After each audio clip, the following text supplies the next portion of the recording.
What's up, guys? I know I've been away for a little minute.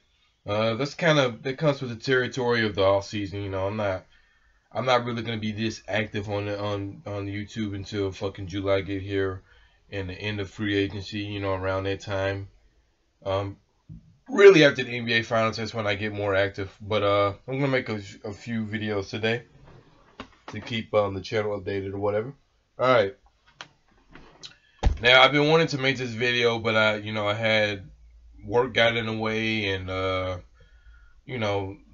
watching these NBA games and other stuff I had to do. So I was never able to make this video. But yes, this is a important. This one right here is very important. I think it's time for Spo to go. If you look at the landscape of these NBA head coaches that's making it to the NBA Finals, Greg Popovich. Okay, that's Greg Popovich. What more do I need to say? Brett Brown. He's actually a pretty good coach. He's smart. He knows what he's doing. Uh, let's see. Can't think of their coach, but the Indiana Pacers coach. He's a very good McCullen. I don't know how to say his name, but he's a very good coach. You look at these coaches. Dwayne Casey. Look at Dwayne Casey's doing with that team he has to coach. That team that Dwayne Casey's coaching, without Dwayne Casey, they're a fourth seed. Toronto Raptors are a fourth seed without Dwayne Casey. And you see how bad those players are. You can't blame Dwayne Casey for them getting swept by Cleveland because they have players that lack heart on that team. Then you go to the West Side. I said Greg Popovich. I mean, you can say Steve Kerr, but I mean he does have a fucking all-star team he's coaching, so it really doesn't matter. Brad Stevens. I mean, look at what Brad Stevens is doing with his.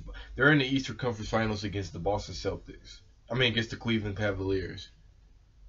Without Kyrie Irving, without Gordon Hayward, both of those players are out, and he's making this shit work with a young rookie Jason Tatum, Jaylen Brown that has no experience in the playoffs, second year only, Terry Rozier that just came out of nowhere. That right there tells me that he's a good coach. Because if you make a Terry Rozier turn into another Isaiah Thomas that he had a few years ago on his team, he's a good coach, man. He's the next Greg Popovich, if you ask me. He really is.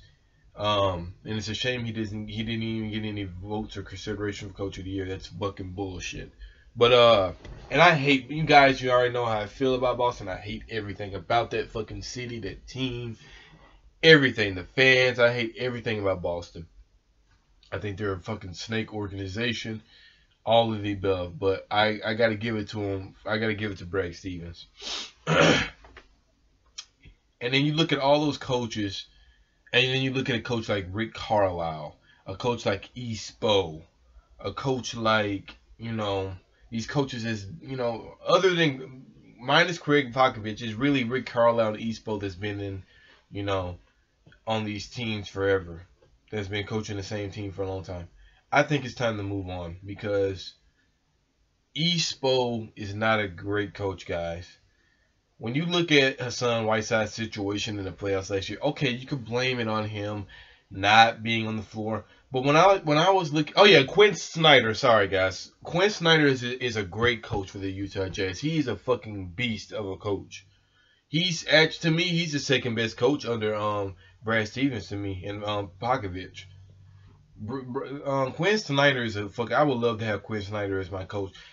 Give me Dwayne Casey, Quinn Snyder, Greg Popovich, or Stephen Brad anytime. Give me one of those coaches any day. Any day. Brad Stevenson, I mean. Give me those coaches any day. I'm taking them. Hell, even Dave Fizdale, I like him as a coach, Obviously, you Heat fans are familiar with him. So, give me one of those coaches any day. I take him over Spo. But back to Spo. Now, he's, the Whiteside, you could blame it on Whiteside being, not being in the game, not doing this, not doing this. But then when you look at Utah Jazz and you look at their center, he wasn't playing good either, really, but they rolled with him.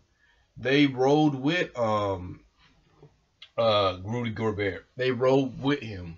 Even though he got destroyed by Clint Capella. But they rolled with him.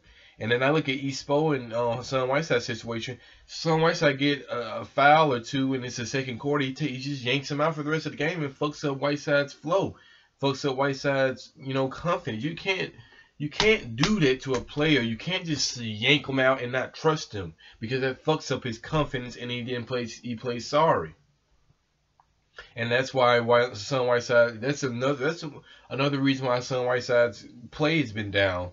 Espo, I think that knee injury from the beginning of the season fucked him up. And I said this before Pat Riley even said this. I said that in the closing video when we got eliminated by Sixers. That knee injury really did fuck him up, I think. And he never was the same. He never got proper time to rest it and heal it all the way up.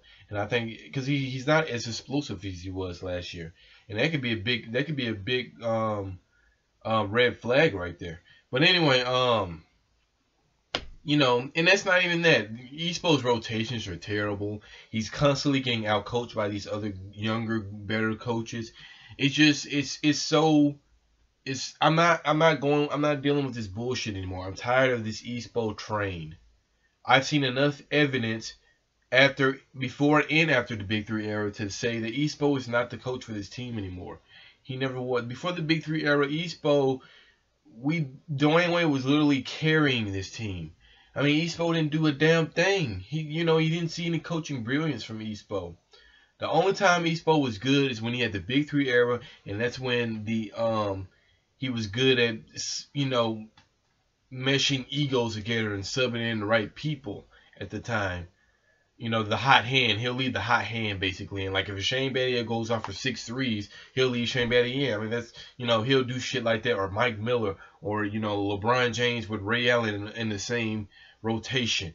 But now, he doesn't do that anymore. I mean, he doesn't have the talent to do that anymore. He doesn't have the Big Three talent type. And also, he likes to do this stretch four bullshit that I don't like, this stretch the floor and bullshit. I mean, it's cool and all, but if it's not effective, then leave it alone, man. Put some Whiteside in the game, get the rebounds, etc.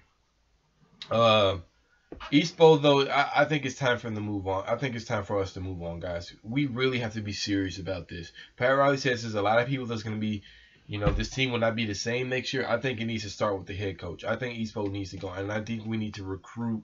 We need to recruit a young, up-and-coming coach. I would love to have a guy like Brad Stevenson or Quinn Snyder on my fucking coach in the Miami Heat. Or even Dwayne Casey. I like Dwayne Casey. I would like coaches like that to coach this team. Because Espo is very stubborn at this point.